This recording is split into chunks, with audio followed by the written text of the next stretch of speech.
La matinale écho de Radio Classique avec Stéphane Pedrazzi. Comment j'ai réussi reçoit ce matin Thierry Gadou, président de Vusion Group. Bonjour. Bonjour. Bienvenue sur Radio Classique, entreprise technologique créée il y a un peu plus de 30 ans. Vous êtes le leader mondial des solutions digitales pour les magasins physiques. Le point de départ, ce sont les étiquettes électroniques. Elles ont été inventées par le fondateur de l'entreprise, Philippe Catto, en 1992. Au départ, elles permettaient seulement d'afficher les prix en rayon. Elles ont depuis, on va dire, beaucoup évolué. Elles se sont enrichies en termes de fonctionnalités. Oui, absolument. Aujourd'hui, on développe des solutions qui digitalisent le point de vente. Les étiquettes électroniques sont une de ces composantes. On a également aujourd'hui des capteurs, des micro-caméras, des solutions logicielles, d'analyse de données, d'intelligence artificielle. Et tout ça permet de transformer le magasin physique en un environnement beaucoup plus automatisé, beaucoup plus intelligent, piloté par la data, plus riche en data et plus connecté. Pour résumer, vous dites, vous permettez aux commerçants de mieux comprendre ce qu'il se passe dans leur magasin. Ça peut paraître paradoxal, mais les acteurs du commerce en ligne connaissaient souvent mieux leurs clients que les directeurs de magasins physiques. Est-ce qu'on peut dire que vos produits permettent de rétablir une sorte d'équilibre ? Mais en tout cas, effectivement, ils permettent de transposer un certain nombre de choses qui sont assez naturelles dans l'e-commerce, dans le commerce électronique, et les transposer dans le magasin, c'est-à-dire savoir effectivement ce qui se passe dans les rayons, ce qui se passe, quels sont les produits sur les étagères en temps réel. Le magasin est un environnement très complexe à optimiser. Il y a beaucoup de produits, beaucoup de clients, beaucoup de personnel, et donc il est important de mesurer tout et de savoir ce qui s'y passe pour aussi après l'automatiser, le piloter de façon plus efficace. Quelles sont les fonctionnalités qui permettent d'en savoir plus sur le comportement des clients en magasin ?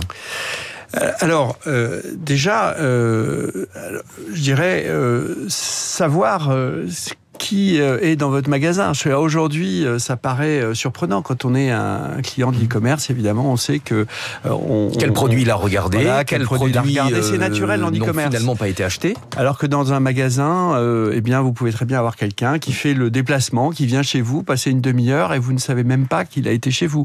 Donc, c'est important de pouvoir, ne serait-ce que accueillir ses clients, les reconnaître et puis personnaliser un peu leur parcours client, personnaliser, leur faire des recommandations au bon moment, dans le bon endroit, tout en respectant bien sûr la RGPD, comme d'ailleurs sur Internet, les mêmes lois s'appliquent. Alors justement, sur le plan réglementaire, vous me parliez de micro-caméras. Est-ce qu'il y a des choses qu'on ne peut pas faire dans un magasin physique en matière de traçage, de surveillance, même si j'aime pas trop le mot, des clients en magasin, un peu comme la réglementation s'est imposée aux acteurs de la vente en ligne? Ah oui, absolument. Alors de toute façon, la RGPD s'applique dans tous les cas de figure. Alors je précise que les micro-caméras ne servent qu'à observer les rayons et c'est pour détecter les ruptures et analyser les rayons. Ils ne prennent aucune photo de personne.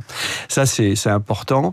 Après, les manières d'identifier les consommateurs vont être plus liées à leur smartphone, et il y a un opt-in comme sur Internet, mais ça permet effectivement de leur offrir des services comme par exemple les guider, trouver plus facilement les produits, leur faire, comme je le disais, des recommandations personnalisées. Demain, vous pourrez dire sors-moi le plan du magasin, ma liste de courses, guide-moi et fais clignoter pour moi uniquement les produits qui sont notés A sur Yuka ou qui sont en promo ou qui m'intéressent.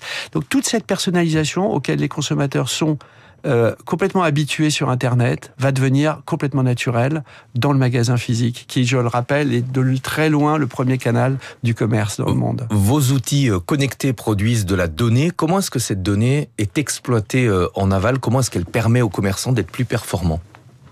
Eh bien, aujourd'hui, par exemple, si je prends l'exemple des ruptures, qui sont un des grands irritants dans les courses que font les gens, c'est les ruptures en rayon.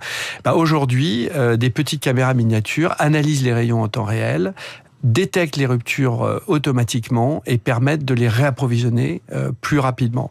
Et donc, on a réduit, dans tous les magasins qu'on équipe avec nos solutions dites Captana, ça permet de réduire les ruptures. Et c'est un exemple parfait d'application de l'intelligence artificielle à un métier tout à fait traditionnel qui est le commerce. Les spécialistes disent qu'il faut faire parler la data. Comment est-ce que l'intelligence artificielle, justement, va permettre d'être plus efficace, plus pertinent dans l'exploitation de cette donnée, en croisant beaucoup plus de paramètres ?